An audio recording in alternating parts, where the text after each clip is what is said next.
छतें। परिचय। इसे इमारत के सबसे ऊपरी हिस्से के रूप में परिभाषित किया जा सकता है, जो इमारत को मौसम से बचाने के लिए एक संरचनात्मक आवरण के रूप में प्रदान किया जाता है। संरचनात्मक रूप से एक छत का निर्माण ऊपरी मंजिल के समान ही किया जाता है, हालांकि इसकी ऊपरी सतह का आकार भिन्न हो सकता है। छत में संरचनात्मक तत्व होते हैं जो छत को सहारा देते हैं। छत के कवरिंग एसी शीट, GI, चादरें, लकड़ी के दांत, टाइलें, स्लैब हैं। छत की आवश्यकताएं। यह विभिन्न एजेंसियों जैसे हवा, बारिश, सूरज आदि के प्रतिकूल प्रभावों के खिलाफ टिकाऊ होना चाहिए। इसे ध्वनि और गर्मी के खिलाफ वांछनीय इंसुलेशन प्रदान करना चाहिए। यह संरचनात्मक रूप से स्थिर और मजबूत होना चाहिए। यह अपने ऊपर आने वाले संभावित भार को झेलने में सक्षम होना चाहिए। यह अच्छी तरह से सूखा होना चाहिए। इसमें कुशल जलरोधक व्यवस्था होनी चाहिए। छत के प्रकार। पिचकी हुई या झुकी हुई छतें, सपाट छतें या सीढ़ीदार छतें, घुमावदार छत, ढलवां छत। ढालू छत को पिचकी हुई छत कहते हैं। ये उन क्षेत्रों के लिए उपयुक्त हैं जहां वर्षा बर्फबारी बहुत अधिक होती है। पिचकी हुई छत के रूप। लीन टू रूफ, यह पक्की छत का सबसे सरल रूप है और इसे पेंट रूफ के रूप में जाना जाता है। इस प्रकार की छत में छत को आवश्यक ढलान देने के लिए एक दीवार को दूसरी दीवार से काफी ऊपर ले जाया जाता है। गैबल रूफ, यह सामान्य प्रकार की ढलवां छत है जो दो दिशाओं में ढलती है। दो ढलान रिज पर मिलते हैं। गैब्रियल, यह छत गैबल रूफ की तरह है। दो दिशाओं में ढलान है लेकिन प्रत्येक ढलान में ब्रेक है। कूल्ही की छत, यह छत चार दिशाओं में चार झुकी हुई सतहों से बनी होती है। मनसर्ड रूफ, यह छत कूल्हे की छत की तरह चार दिशाओं में ढलान वाली होती है लेकिन प्रत्येक ढलान में एक ब्रेक होता है।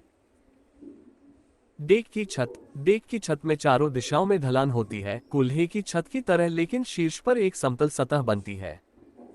पिचकी हुई छत, बुनियादी तत्व। स्पैन, दीवारों या स्पोर्ट के आंतरिक चेहरों के बीच की क्षैतिज दूरी को स्पैन या क्लियर स्पैन के रूप में जाना जाता है। राइज, यह रिज के शीर्ष और दीवार प्लेट के बीच की ऊर्ध्वाधर दूरी है। पिच, यह छत के किनारों का क्षैतिज तल पर झुकाव है। यह डिग्री में या अवधि के उदय के अनुपात के रूप में व्यक्त किया जाता है। रिज, इसे ढालू छत की शीर्ष रेखा के रूप में परिभाषित किया जाता है। ईव, छत के निचले किनारे जो सहायक दीवारों से परे टिके हुए या बाहर निकले हुए होते हैं, ईव के रूप में जाने जाते हैं। कूल्हे, दो छतों के ढलानों के प्रतिच्छेदन पर बनने वाले कोण को कूल्हे के रूप में जाना जाता है। घाटी, जब छत की दो सतह आपस में मिलती हैं और एक आंतरिक कोण बनाती हैं, तो एक घाटी बनती है। वर्ज, ईव और रिज के बीच चलने वाले गैबल के किनारे को कगार के रूप में जाना जाता है।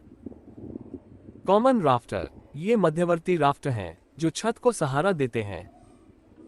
प्रिंसिपल राफ्टर, ये ट्रस के झुके हुए मेंबर होते हैं। हिप राफ्टर, जो दो रूफ स्लोप के जंक्शन पर प्रदान किया जाता है। पुरलिन्स, लकड़ी के टुकड़े जो आम राफ्टरों को ले जाने के लिए मुख्य राफ्टर्स पर क्षैतिज रूप से रखे जाते हैं, पुरलिन्स के रूप में जाने जाते हैं। बैटन, छत की छत को सहारा देने के लिए छत या छत पर लकड़ी की पतली पट्टी लगाई जाती है। क्लीट्स, लकड़ी के छोटे छोटे ब्लॉक जो ट्रस पर लगे होते हैं ताकि शहतीरों को फिसलने से रोका जा सके। गेबल, पिचकी हुई छत के सिरे पर बनने वाली दीवार का ऊपर का त्रिकोणीय हिस्सा मकान का कोना कहलाता है। पिचकी हुई छत के प्रकार। 1 single roof, 1 lean to roof, 2 युगल छत, 3 युगल बंद छत, 4 कॉलर बीम रूफ या collar tie roof, B double या शहतीर छत, सी फ्रेम्ड या truss roof. 1 king post roof truss, 2 queen post roof truss, 3 king post और क्वीन पोस्ट ट्रस का संयोजन, 4 मनसर्ड रूफ ट्रस। पिचकी हुई छत के प्रकार। 1 छटाई छत पुलिंदा, 2 बेल फास्ट रूफ ट्रस या जालीदार रूफ ट्रस, 3 समग्र छत पुलिंदा, 4 steel sloping roof truss. Single roof, इस प्रकार की छतों में प्रत्येक ढलान पर बिना किसी मध्यवर्ती सहारे के आम राफ्टर्स प्रदान किए जाते हैं। ऐसी छत का उपयोग तभी किया जाता है जब अवधि 5 मीटर तक सीमित हो। यह निम्न प्रकार का होता है। लीन टू रूफ, युगल छत, युगल बंद छत, कॉलर बीम रूफ या collar tie roof. Lean to roof. यह पक्की छत का सबसे सरल रूप है और इसे पेंट रूफ या आयल रूफ के रूप में जाना जाता है। इस प्रकार की छत में छत को आवश्यक ढलान देने के लिए एक दीवार को दूसरी दीवार से काफी ऊपर ले जाया जाता है। एक झुकी हुई छत का उपयोग आमतौर पर शेड, मुख्य भवनों के बरामदे आदि से जुड़े आउट हाउस के लिए किया जाता है। यह अधिकतम 2.4 मीटर की अवधि के लिए उपयुक्त है। युगल छत। इस प्रकार की छत जोड़े या जोड़े के राफ्टर्स द्वारा बनाई जाती है जो छत के रिज के दोनों किनारों पर ढलान करते हैं। इस प्रकार की छत में आम राफ्टर्स विपरीत दीवारों से ऊपर की ओर ढलान लेते हैं और वे बीच में एक रिज के टुकड़े पर मिलते हैं। एक युगल छत लगभग 3.6 मीटर तक के विस्तार के लिए उपयुक्त है। युगल बंद छत। यह छत जोड़े की छत के समान ही होती है, सिवाय इसके कि आम राफ्टरों के जोड़े के सिरों को क्षैतिज सदस्य द्वारा जोड़ा जाता है, जिसे टाई बीम कहा जाता है। टाई बीम राफ्टर्स को फैलने से रोकता है और इस प्रकार दीवारों के पलटने के खतरे से बचा जाता है। टाई बीम लकड़ी का सदस्य या स्टील रॉड हो सकता है। इस छत को आर्थिक रूप से 4.2 मीटर की अवधि तक अपनाया जा सकता है। Collar beam roof. जब स्पान बढ़ता है या जब भार अधिक होता है तो युगल के पास की छत के राफ्टरों में झुकने की प्रवृत्ति होती है। टाई बीम को ऊपर उठाकर और इसे दीवार की प्लेट से रिज तक 1/3 से 1/3 ऊर्ध्वाधर ऊंचाई पर फिक्स करके इससे बचा जा सकता है। इस उभरे हुए बीम को कॉलर बीम के रूप में जाना जाता है। स्थान को कम करने और कमरे की ऊंचाई बढ़ाने के लिए इस बीम छत को अपनाया जाता है। इस छत को अधिकतम 4.8 मीटर तक अपनाया जा सकता है। डबल या शहतीर की छतें। जब स्पैन 2.4 मीटर से अधिक हो जाता है तो राफ्टर्स के लिए आवश्यक आकार असंवैधानिक हो जाता है। इसलिए राफ्टर्स के आकार को कम करने के लिए शहतीरों के नीचे इंटरमीडिएट सपोर्ट्स, जिन्हें शहतीर कहा जाता है, लगाए जाते हैं।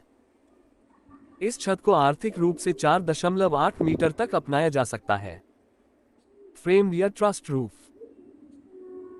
जब स्पैन 5 मीटर से अधिक हो जाता है और जब पर्लिन के लिए आंतरिक सहायक दीवारें या विभाजन नहीं होते हैं तो ट्रस के रूप में जाना जाने वाला फ्रेमयुक्त ढांचा छत पर होता है। क्रॉस दीवारों की स्थिति। स्पैन और ट्रस की सामग्री। लकड़ी के ट्रस के लिए रिक्ति 3 मीटर है। ट्रस में रिज का टुकड़ा और शहतीर होता है जिस पर आम राफ्टर्स आराम करते हैं। King post truss.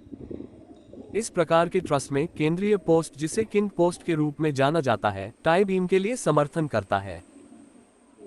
झुके हुए सदस्य, जिन्हें स्ट्रट्स के रूप में जाना जाता है, प्रमुख राफ्टर्स को बीच में झुकने से रोकता है। जैसा कि चित्र में दिखाया गया है, 5 से 8 मीटर की अवधि की छतों के लिए उपयुक्त एक king post truss. Queen post truss. यह ट्रस किंग पोस्ट ट्रस से अलग है, जिसमें 2 वर्टिकल सदस्य होते हैं जिन्हें क्वीन पोस्ट के रूप में जाना जाता है। क्वीन पोस्ट के ऊपरी सिरों को क्षैतिज सदस्य के माध्यम से स्थिति में रखा जाता है, जिसे स्ट्रेनिंग बीम के रूप में जाना जाता है। क्वीन पदों पर अतिरिक्त शहतीर समर्थित हैं। एक क्वीन पोस्ट ट्रस 8 से 12 मीटर की अलग अलग छतों के लिए उपयुक्त है। मनसेट ट्रस। यह किंग पोस्ट और क्वीन पोस्ट ट्रस का संयोजन है। लोअर क्वीन पोस्ट और अपर किंग पोस्ट ट्रस। मनसेट ट्रस के उपयोग से अंतरिक्ष की बचत होती है और चित्र में दिखाए अनुसार कमरे में कमरा प्रदान किया जा सकता है। Steel truss. 12 मीटर से अधिक स्पैन के लिए स्टील ट्रस का उपयोग करना किफायती हो जाता है। छोटे स्पैन के लिए स्टील ट्रस में गसेट प्लेट्स के रूप में जाने वाली प्लेटों के माध्यम से एक साथ रिवेट या वेल्डेड कोन होते हैं। जैसा कि स्टील संपीड़न और तनाव दोनों का प्रतिरोध करता है, स्टील ट्रस का डिजाइन सरल होता है। पिच की हुई छत के लिए roof covering. Roof covering pitch की छत का एक अनिवार्य हिस्सा है, जिसे छत के फ्रेमवर्क के ऊपर रखा जाना है। यह बारिश, बर्फ, सूरज, हवा और अन्य वायुमंडलीय एजेंसियों से रक्षा करता है। छत सामग्री का चयन निम्न पर निर्भर करता है। ढांचे का प्रकार, प्रारंभिक लागत, रखरखाव की आवश्यकता, उपस्थिति, स्थायित्व, उपलब्धता, जलवायु। रूफ कवरिंग सामग्री निम्नलिखित छत को कवर करने वाली सामग्री है। छप्पर का आवरण, लकड़ीदार टाइल्स, अभ्रक सीमेंट की चादरें, जस्ती नालीदार लोहे की चादरें, हल्के वजन की छत। छप्पर का आवरण। यह सबसे सस्ता छत कवरिंग है जो आमतौर पर गांवों में उपयोग किया जाता है। यह बहुत हल्का है लेकिन अत्यधिक ज्वलनशील है। यह तेज हवाओं के खिलाफ अस्थिर है। यह नमी को अब्जॉर्ब करता है और सड़ने के लिए उत्तरदायी है। छप्पर को सहारा देने के लिए ढांचे में 20 से 30 सेमी की दूरी पर बने गोल बांस के राफ्टर्स होते हैं और राफ्टर्स के समकोण पर रखे विभाजित बांसों से बंधे होते हैं। छत को प्रभावी ढंग से निकालने के लिए न्यूनतम 45 डिग्री का ढलान रखा जाता है। छप्पर के आवरण की मोटाई कम से कम 15 सेमी होनी चाहिए। सामान्य मोटाई 20 से 30 सेमी के बीच होती है। टाइल्स। यह छत को ढकने वाली सामग्री का सबसे पुराना प्रकार है और अभी भी आवासीय भवनों और देश के घरों के लिए पसंद किया जाता है। ऐसा इसलिए है क्योंकि देशी टाइलें स्थानीय रूप से उपलब्ध मिट्टी से निर्मित होती हैं। आमतौर पर इस्तेमाल की जाने वाली विभिन्न प्रकार की टाइलें निम्नलिखित हैं। ए सादा टाइलें, बी घुमावदार टाइलें, सी इतालवी या Allahabad tiles, D interlocking tiles, E Spanish टाइलें। एस्बेस्टस सीमेंट की चादरें। इन चादरों का निर्माण एस्बेस्टस फाइबर और पोर्टलैंड सीमेंट से किया जाता है। ये चादरें अब औद्योगिक भवनों, कारखानों, शेड, सभागार और यहां तक आवासीय भवनों के लिए भी लोकप्रिय हो रही हैं। वे सस्ते, हल्के वजन, सख्त, टिकाऊ, पानी से सुरक्षित, आग प्रतिरोधी हैं। मुख्य लाभ यह है कि वे बड़ी इकाइयों में उपलब्ध हैं, इसलिए सहायक फ्रेम भी सस्ता, आसान और हल्का है। इन चादरों को किसी सुरक्षात्मक पेंट की आवश्यकता नहीं होती है। एसी शीट के साथ निर्माण बहुत तेजी से होता है। एसी शीट लगाते समय निम्नलिखित बातों का ध्यान रखना चाहिए। एसी शीट को ऊपर की ओर चिकनी सतह के साथ बिछाया जाना चाहिए। एंड लैप और साइड लैप का उचित रखरखाव किया जाना चाहिए।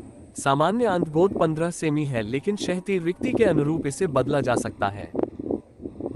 लिंक करने से पहले क्षैतिज के बीच की दूरी और चादरों की लंबाई की ठीक से जांच की जानी चाहिए। गलियारों के शीर्ष में सहायक उपकरण लगाने के लिए छेद ड्रिल किया जाना चाहिए। छेद का व्यास फिक्सिंग बोल्ट या स्क्रू के व्यास से 3 मिलीमीटर अधिक होना चाहिए। इस प्रकार 8 मिलीमीटर दिया ड्रिल किए गए छेद और हल्के से पेंच GI के तहत बिटुमेन वाशर प्रदान किए जाने चाहिए।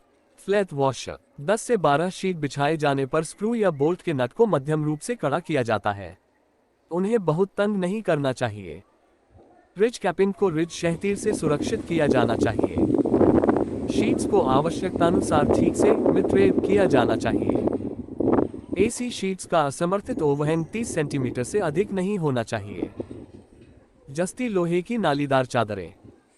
GI चादरें भी व्यापक रूप से उपयोग की जाती हैं। वे एसी शीट से अधिक मजबूत हैं। अधिक लागत के कारण उन्हें एसी शीट से बदल दिया जाता है। इनका उपयोग लिन 4 की तुलना में ढलानों को समतल करने के लिए नहीं किया जाता है। GI चादरें लोहे की चादरों से बनाई जाती हैं जो उन्हें पानी और गीले मौसम की जंग से बचाने के लिए जस्ता के साथ जस्ती होती हैं। इन शीटों को एसी शीट्स की तरह ही फिक्स किया जाता है। हल्के वजन की छत। विस्तृत अवधि औद्योगिक संरचनाओं। यह छत के वजन को कम करने के लिए वांछनीय है ताकि संरचनात्मक फ्रेमिंग किफायती हो सके। हल्के वजन की छत सामग्री 2 प्रकार की होती है।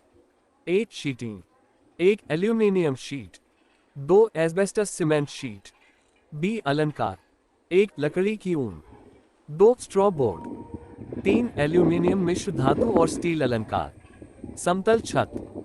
ऐसी छत जो लगभग समतल होती है समतल छत कहलाती है।